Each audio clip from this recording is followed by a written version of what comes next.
I'm inside a chapel at the Spry Funeral Home in Southwest Huntsville. Inside this chapel, there can only be 25 people, and even fewer if it's a smaller chapel. I spoke with two people who have been in the funeral business for decades and say they are just trying to help families out right now.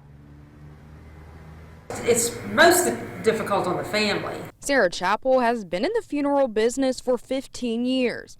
She says this is the first time in her career she's had to put a limit on how many people can attend a funeral and change the way services are handled. She says it's difficult on the families who are grieving and also for the staff who has to enforce the mandates. I mean, there's a fine line between what the law says and then, telling a family member they can't hug another family member. It's like, but we also, the safety of the other people here and the safety of our employees is certainly important too. The health order prohibits gatherings of more than 25 people.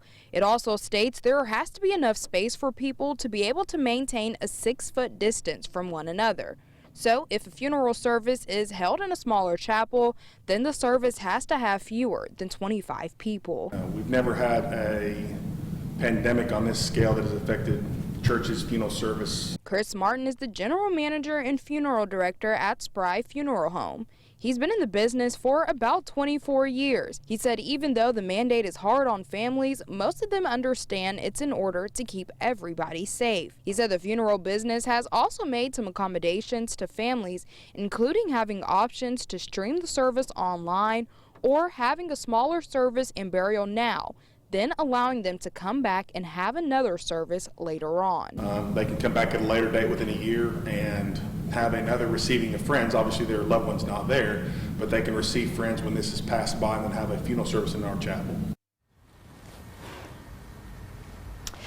Another thing funeral homes are doing is allowing families to fill out a lot of paperwork online or over the phone so they can limit contact. They are trying to accommodate families' wishes the best they can, even finding ways to keep their loved ones here until a more traditional service can be held once the crisis is over.